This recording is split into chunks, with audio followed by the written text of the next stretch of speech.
ময়ূর নাময় রহনারে জয়নাল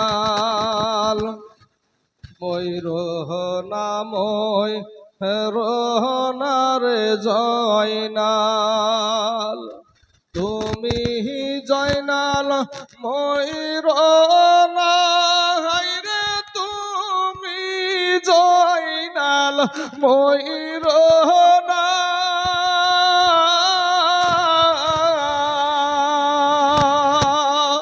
তুমি জয়নাল মাহারারে গেলে তুমি জয়নাল মাহারারে গেলে নাবির বংশ থাকবে না তুমি জয়নাল মাহারারে গেলে নাবির বংশ থাকবে না মহরমের 10 তারিখে মহরমের 10 তারিখে কি ঘটাইলেন রব্বানা হায়রে কি ঘটাইলেন রব্বানা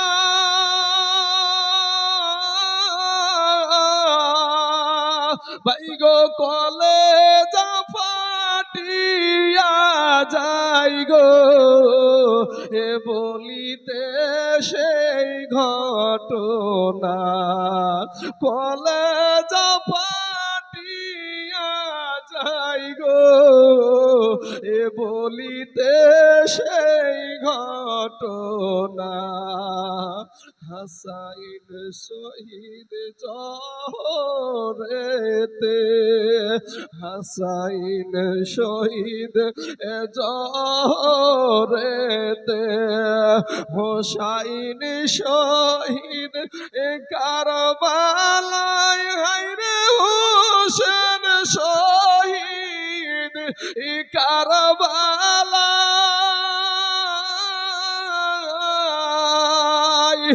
জয়নাল আবদিন বন্দিরে হইল ইয়াজিদের জেলখানায় জয়নাল আবদিন বন্দিরে হইল ইয়াজিদের জেলখানায় আল্লাহুম্মা সাল্লি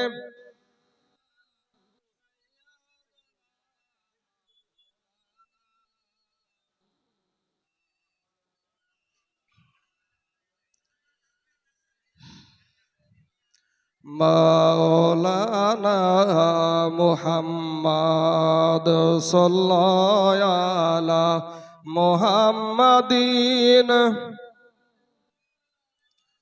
মুহাম্মদ হরদম জবান से निकालो पाक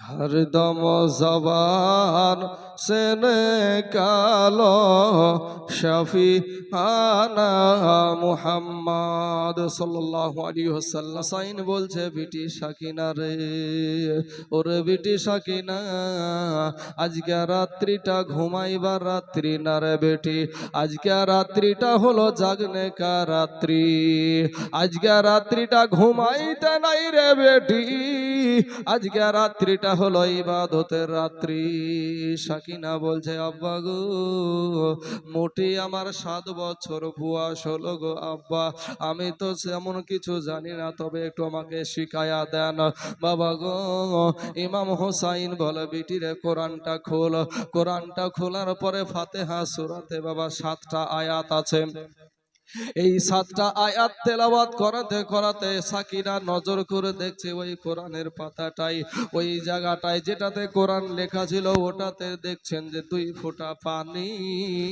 বাবারে ওতে পড়ে গিয়েছে কোরআনের পৃষ্ঠাতে পড়ে গিয়েছে ইমামা হোসাইনের বিটি সাকিনা রাদিয়াল্লাহু তাআলা আনহা উনি চিন্তা করছেন আকাশে তো মেঘ নাই বৃষ্টির পানিও না এটা ঝর্ণার পানিও না, পাহাড়ের পানিও না। এই পানিটা কোথা থেকে আসলো? উপর দিকে নজর করে দেখে গো, ওই পানিটা বৃষ্টির পানি ছিল না, ওটা ঝর্ণার পানিও ছিল না, পাহাড়ের পানিও ছিল না, ওটা ছিল আমার দয়ার নবীজির নাতি কলেজার টুকরা নয়নের পাড়া মা ফাতেমার বেটা ইমাম হুসাইনের চোখ দিয়ে বাবা পানি বের হয়ে যাচ্ছে। সাকিনা একটা ডাক দিয়ে বলে, আব্বু আব্বু গো, আমাকে কোরআন শিখাইতে গিয়ে তুমি কি কষ্ট পেলে নাকি গো আব্বু? হুসাইন বলে, বিটি রে, কোরআন শিক্ষা যে দেয় এবং যে কোরআন শিক্ষা করে সবচাইতে উৎকৃষ্ট ব্যক্তি, কোরআন শিক্ষা দিতে কেন কষ্ট পাবো রে বেটি? বলে, আব্বু গো, তাহলে তোমার চোখে কেন পানি দেখা যায়? হযরতে হুসাইন রাদিয়াল্লাহু তাআলা আনহু একটা ডাক দিয়া বলে, বিটি সাকিনা রে, আমার নানা বলে গেছে রে, আমি হুসাইন আমার নানার উম্মতের জন্য আমি কারবালার জমিনে শহীদ হয়ে যাব। বিটি রে, মুহররম মাসের 10 তারিখ শুক্রবারের দিন, ওরে বেটি আগামীকাল মুহররম মাসের 10 তারিখ শুক্রবার, বিটিরে আগামীকাল আমি শহীদ হয়ে যাব রে বেটি। আমি আর কোনোদিন তোকে কোরআন শিক্ষা দিতে পারবো না, আর কোনোদিন দেখা হবে না। এই কথাটা মনে পড়ে গিয়া বিটি রে, আমি তো চোখে পানি চলে এসেছে বাবা গো। এবার বিটিকে শিখায়া দিয়া টুক টুক টুক টুক টুক টুক করে বাবা তার একটা বোন ছিল, ওই বোনটার নাম হলো হযরতে জৈনব রাদিয়াল্লাহু তাআলা আনহা। ওই জৈনবের কাছে গিয়া জৈনবের বাবা এই চুরি পরা জায়গাটাই, যেই জায়গাটায় মহিলারা চুরি পরে, ওই জায়গাটাই ইমাম হোসাইন একটা চুমা দিয়ে দিল। যেমন চুমা দিয়েছে বাপ, সঙ্গে সঙ্গে আপনার জৈনব সঙ্গে সঙ্গে ইমাম হোসাইনের গলাতে একটা চুমা দিয়ে দিল। হোসাইন বলে, বোন জৈনব রে, ওরে বোন, তুই আমার কপালে চুমা দিলি না, ঠোঁটে চুমা দিলি না, গালে চুমা দিলি না, বোন রে আমার গলাতে কেন চুমা দিলে, আমার গলাতে কেন চুমা দিলে? হুসাইনকে ডাক দিয়া বলে, ভাই তুমিও তো আমার কপালে চুমা দিলা না, গালে চুমা দিলা না, ঠোঁটে চুমা দিলা না, ভাই গো আমার এই হাতে কেন চুমা দিলা গো ভাই? হুসাইন বলে, বোন রে, আমার নানা বলে গেছে রে, আমার নানার উম্মতের জন্য আমি হুসাইন কারবালার জমিনে শহীদ হয়ে যাব। আগামীকাল মুহররম মাসের 10 তারিখ শুক্রবার আমি যখন শহীদ হয়ে যাব রে বোন, তোর ওই চুরি পরা জায়গাটায় ওই ইয়াজিদের বাহিনী, ইবনে জিয়াদের বাহিনী, ওই ইবনে জিয়াদের বাহিনী, ওরা তোর হাতে দড়ি পরায়া টানতে টানতে দামেস্কে নিয়ে যাবে রে বোন। এর জন্য তাদের দড়ি পরানোর আগে আমি একটা চুমা দিয়ে দিলাম। বোন এবার তুই বল, আমার গলাতে কেন চুমা দিলি? ডাক দিয়া বলে, ও ভাই, আমিও জানি আমাদের নানা বলে গেছে মুহররম মাসের 10 তারিখ শুক্রবারে তুমি শহীদ হয়ে যাবা কারবালার জমিনে। আগামীকাল মুহররম মাসের 10 তারিখ শুক্রবার, ভাই গো তোমার গলাতে ছুরি চালাবে, তাই ওই গলাতে ছুরি চালানোর আগে আমি একটা বার চুমা দিয়ে দিলাম। জোরে বলেন সুবহানাল্লাহ। সবাই কি বাবা ইবাদতে লাগিয়ে দিয়া ইমাম হোসাইন ইবাদত করছেন সারা রাত্রি, আল্লাহর কাছে কান্নাকাটি করছেন বাবা।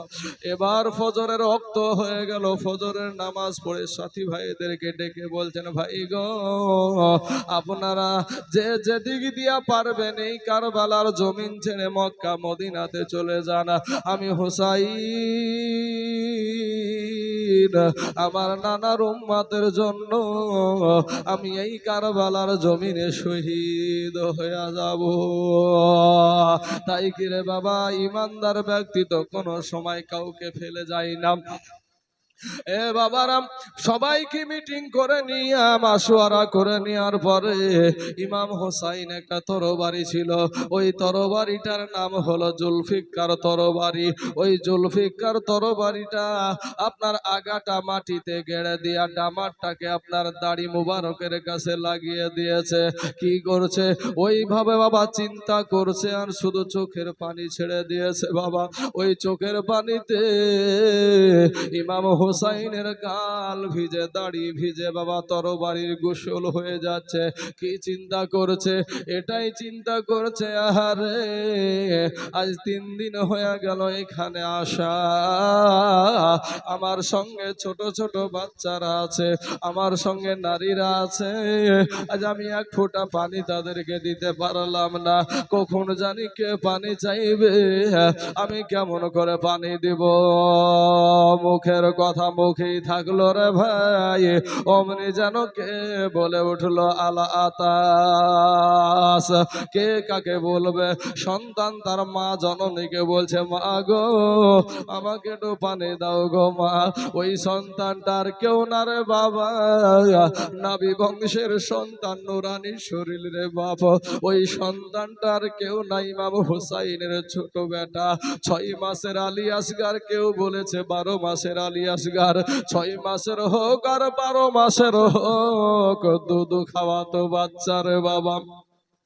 আপনারা বলবেন দুধ খাওয়া বাচ্চা কি কথা বলতে পারে? ও যুবক ভাই শুনো, কালার কথা কালার মা কিন্তু বুঝে। একটা বাচ্চা ছেলে ঘুমানোর জন্য কান্না করছে না খাবারের জন্য কান্না করছে, পৃথিবীর কেউ বুঝতে না পারলে জনম দুঃখিনী মায়েরা বুঝে। জনম দুঃখিনী মা জননী বুঝে আমার সন্তান কি কারণে কান্না করছে, আমার সন্তানের কি হয়েছে, কিসের জন্য আমার সন্তান কাঁদছে, এটা কেউ না বুঝলে মা বুঝে রে বাবা। আলী আসগার যেন বলছে, মা গো একটু পানি দাও গো মা, একটু পানি দাও। ইমাম হোসাইনের বিবি ডাক দিয়ে বলে, বেটা রে, ওরে বেটা পানি তো নাই। আজ যেই নবী সৃষ্টি না হলে পানি সৃষ্টি হতো না, যেই নবী সৃষ্টি না হলে ফুরাত নদী সৃষ্টি হতো না। সেই ফুরাত নদীকে ঘেরাও করেছে বাবা কোনো হিন্দু না, কোনো আপনার খ্রিস্টান না, বৌদ্ধর না, জৈনরা না, তারাও ছিল ভাই কালেমা পড়া মুসলমান। 22,000 সৈন্য দিয়ে আমার নবীর বংশ, ইমাম বংশকে আটকিয়ে দিয়েছে, ফুরাত নদীকে বন্ধ করে দিয়েছে রে ভাই। আমি এটাই আপনাদেরকে বোঝাতে চাইছিলাম। যারা এই মহরম মাসের অনুষ্ঠানকে নিয়ে টিটকারি করে, মাস্করা করে, কেচ্চা কাহিনী বলে অনেক রকমের তকমা দেয়, ও মুসলমান তারা বা এজিদকে রহমতুল্লাহ আলাই বলে। জোরে বলেন নাউজুবিল্লাহ। এজিদকে রহমতুল্লাহ আলাই বলে, কিন্তু এই এজিদ একজন সাহাবীর বেটা, একজন সাহাবীর বেটা, নবীজির সাহাবীর বেটা এই এজিদ। এই এজিদ, তারা বলে যে এজিদের কোনো দোষ ছিল না। অনেকের মুখে আমি শুনেছি যে তারা বলে এজিদের কোনো দোষ ছিল না, কিন্তু এজিদের দোষ আছে কিনা একটা কথা শোনেন। নাবিজির মসজিদ যেটা মসজিদে নবাবী, সেই মসজিদে 3 দিন আজান একামত নামাজ বন্ধ করে দিয়েছিল, এবং নবীজির মসজিদে আপনার গাধা ঘোড়া বেঁধে রেখেছিল পেশাব পায়খানা করার জন্য। জোরে বলেন নাউজুবিল্লাহ। ভাই মুসলমান, আমি আপনাদেরকে প্রথমেই বলতে চাই যে অন্যদেরকে না, নিজেকে আগে ঠিক রাখার দরকার। আমরা কি, আমাদের ব্যবহার কি, তারপরে আপনার যেখানে পাই, এই জায়গাতে যেখানে পাচ্ছে, সেই এজিদি বাহিনীরা যেখানে পেয়েছিল সেখানে সাহাবীদেরকে আপনার কতল করেছিল, শহীদ করেছিল। এমনকি 3000 সাহাবীর বিবিদেরকে, 3000 সাহাবীর বিবিকে তারা ধর্ষণ করেছিল। জোরে বলেন নাউজুবিল্লাহ। বাবাজি আমার সোনা মানিকেরা, এরপরে একজন আল্লাহর নবীর আশিক পাগল বেশে নবীজি রওজার পাশে ফকির বেশে পাগল বেশে ছিলেন। উনি বলছেন যে আমি দেখলাম যে যখন আজানের ওয়াক্ত হতো, আমার দয়ার নবী নূর নবী ওই রওজা মুবারকের ভিতর থেকে আজান দিত। জোরে বলেন সুবহানাল্লাহ। এই এজিদি বাহিনী আপনারা যে হজ করতে যান বা আমরাও আপনার যে কাবার দিকে মুখ করে যে নামাজ পড়ি, সেই কাবা শরীফে আক্রমণ চালিয়ে যে আপনার ইব্রাহিম নবী যে কোরবানি করেছিল ইসমাইল নবীকে, তার ইসমাইল নবীর পরিবর্তে একটা দুম্বা কোরবানি হয়েছিল, সেই মাথাটা আপনার কাবা শরীফে আপনার ঝুলানো ছিল। ওই এজিদি বাহিনীর আক্রমণে সেটা ভেঙে পড়ে গিয়েছিল। সম্মানিত ভাই, তারপরেও এই এজিদকে তারা রহমতুল্লাহ আলাই বলে। আজকে বাবাজি, আজকে বিপদে কাদের জন্য পড়েছি আমরা? সুন্নিরা কোনোদিন কোনো দলের দালালি করতে যাই না, কোনো পার্টির কোনো মৌলবীরা দালালি করতে যাই না। সম্মানিত ভাই, আজ আমাদের যত কিছু উঠায়া দিচ্ছে এই সমস্ত ওহাবিরাই। আমি তাদের বিপক্ষে আমি তাদেরকে গালি দেওয়ার জন্য আমি বসি না, আমার গালি দেওয়াটা আমার আদর্শ না ভাই। তবে আমি আপনাদেরকে এতটুকুই বলছি যে যারা ইমাম হুসাইনের জন্য পানি বন্ধ করেছিল তারাও ছিল মুসলমান। লালবাগের হাজারদুয়ারিতে নবাব সিরাজদৌল্লার সাথে যে মির্জাফর, সেই মির্জাফরই করেছিল, সেও ছিল মুসলমান নামের একজন কুলাঙ্গার। আপনারা ভাবছেন যে মুসলমান হলেই বাবা জান্নাতি নাকি? গরুর মাংস খালি মনে হয় জান্নাতি? না ভাই, কুত্তাতেও গরুর মাংস খায়। কুত্তাতে গরুর মাংস খায় না গো? কুত্তাতেও গরুর মাংস খায়। তাহলে বোঝা যায় যে গরুর মাংস খালি যে মুসলমান। সরকার ভাবলে এরা তো গরুর মাংস ছাড়া বাঁচবে না, হ্যাঁ আমাদের কুরবানিকে বন্ধ করবে। আরে ভাই, আমাদের জন্য আমার আল্লাহ পাক রব্বুল আলামিন এক রাস্তা বন্ধ করলে হাজার রাস্তা খোলা রেখেছে। মুমিন ব্যক্তিদের জন্য, কমিনের জন্য নয়, মুমিনদের জন্য এক রাস্তা বন্ধ হলে আমার হাজার রাস্তা আপনার জন্য খুলে দেবে। আপনারা শুনেছেন যে মুসা নবীকে তিন দিক থেকে ঘেরাও করে ফেলেছে, আর আরেক দিকে সাগর, নদী। সেই নদীতে আর যাওয়ার রাস্তা নাই। সাহাবীরা বলছেন, ইয়া ওগো আল্লাহর নবী মুসা আলাইহিস সালাম, এবার কি হবে? আল্লাহ পাক রব্বুল আলামিন জিবরাইলের মাধ্যমে বললেন, তোমার হাতে কি? বলে আশা মুবারক লাঠি, ওই লাঠি দিয়ে আক্রমণ করো পানিতে। যেমন পানিতে আক্রমণ করলে একেবারে বাবাজি 34 নম্বর রোড হয়ে গেছে, হইয়ে রোড। ওই রোড দিয়ে মুসা নবীর দলবল নিয়ে পার হয়ে গেল, আর যত এই কুখ্যাত কাফের গুলা ছিল পানির ভিতরে প্রবেশ করে সবগুলা ওখানে শেষ। আমার ওদিকে বক্তব্য না। তো বাবাজি, যেই জালেম বেড়ে যাবে দেখবেন ওর বিচার আমার আল্লাহ করবে। তবে আপনাকে একটা কথা বলি, আমি একটা কিতাব পড়েছিলাম, যদিও তখন আমি এটা দেওবন্দি মতের কিতাবটা আমি পড়েছিলাম। তো সেই কিতাবটাতে পড়েছিলাম যে শাহ কাশ্মীরি রহমতুল্লাহ আলাই, তো উনি একটা ভবিষ্যৎবাণী করেছেন কি, যে ভারতের জমিনে কাতারে কাতারে মুসলমানদের লাশ পড়ে থাকবে, কাতারে কাতারে মুসলমানদের লাশ পড়ে থাকবে। এই লাশ দেখে, এই মুসলমানদের কষ্ট দেখে বাংলাদেশ, পাকিস্তান আর আফগানিস্তান, এই তিনটে দেশ একত্রিত হবে, যে আপনার আক্রমণ করবে ভারতে, ভারতকে আপনার তারা জয় করে নেবে, তখন হবে এটা মুসলিম কান্ট্রি। কিন্তু তার আগে মুসলমানদের কাতারে কাতারে লাশ পড়ে থাকবে। ওই আমি দেখতে পাচ্ছি যে আমি যেই বইটা পড়েছিলাম, আমার জানে মনে হচ্ছে যে কিছুদিনের মধ্যেই সেই জিনিসটা আসছে, কিছুদিনের ভিতরে সেই জিনিসটা আসছে। আমি ওই বইয়ের সাথে আমার মিল হয়ে যাচ্ছে। সম্মানিত আমার ভাইয়েরা, তাই আপনাদেরকে বলবো, কারো সাথে আপনার মুসলমান ভাইকে আপনি আঘাত করিয়েন না, কষ্ট দিয়েন না। কোন যুবকদেরকে ভালো কথা বলেন। যুবক ভাইয়েরা, যেটা ইসলামিক শরীয়ত সম্মত সেইভাবে চলেন। হেফাজত করার মালিক হলো কে? জোরে বলেন কে? কোনো কাফেরের কাছে মুসলমানেরা মাথা নত করে না। আমাদের কাছে অস্ত্র নাই, আমাদের কাছে বন্দুক নাই, আমাদের প্রশাসন না, আমাদের মুখ্যমন্ত্রী না, আমাদের প্রধানমন্ত্রী না। তারা যদিও মুখ্যমন্ত্রী আছে, আমরা মেনে চলি, তাদেরকে সম্মান করি, প্রধানমন্ত্রীকেও সম্মান করি, কিন্তু আমাদেরকে বারবার বাংলাদেশি, নামাজ পড়তে হলে বাংলাদেশে যাও, পাকিস্তানে যাও, এই রকম তকমা দেয়। যদিও আমরা এই দেশের, আপনার এই দেশেরই আমরা নাগরিক, তারপরও আমাদেরকে বারবার বলা হয়, জঙ্গি তকমা দেওয়া হয়, সন্ত্রাসী তকমা দেওয়া হয়। ওরে ভাই শোন, আমাদের হাতে কোনো অস্ত্র নাই, প্রশাসন নাই, তারপরও বলবো তোদের জন্য, কাফেরকে সাইজ করার জন্য এই মুসলমান যুবকদের হাতে রাস্তার পাথরই যথেষ্ট। কথা বলেন ঠিক না ঠিক? মনে হয় আপনাদের ডোমকলে কি করেছিল, এই মোবাইলে কি করতো, কন্টেন্ট ক্রিয়েটর, হ্যাঁ, অ্যারেস্ট করে নিয়েছে বাবাজি। হক কথা, সত্য কথা বলতে যে সত্য কথা তুলে ধরেছে, তার জন্যই অ্যারেস্ট। তো ভাই শোনা, আমরা মুসলমান, আমরা কোন কাফেরের কাছে মাথা নত করিনি, করবও না। যারা মুনাফিক তাদের বিষয় আলাদা, কিন্তু আমরা এক আল্লাহকে মানি, আমরা এক আল্লাহকে মানি, আর আমরা নবীর আদর্শ নিয়ে চলি। আমরা কাউকে আগে আক্রমণ করতে যাই না, মুসলমান ভাই আমার সোনা মানিকরা। তো সেই জায়গাতে ইমাম হুসাইনের 6 মাসের শিশু, দুধের বাচ্চা আলী আসগার রাদিয়াল্লাহু তাআলা আনহু, ওই আলী আসগার বলছে, মা গো একটু পানি দাও না মা, ও মা একটু পানি দাও না। মা বলছে, বেটা রে, ওরে বেটা, আমি তোর মা, তোকে তো পানি দিতে পারবো না রে বেটা। বাবারে আঁচল দিয়া ঢেকে নিয়ে স্তনে বাবা লাগায়া দিল, স্তনগুলা চুষে চুষে চুষে চুষে আমার আলী আসগার 1 ফোঁটা দুগ্ধ বের হয়েছিল না রে বাবা। একটা মহিলা যদি, একটা মা যদি বাবা 3 দিন পর্যন্ত পেটে খাবার না যায়, পানি না যায়, ওই মহিলাটা কি দুগ্ধ দিতে পারে গো? ও মুসলমান।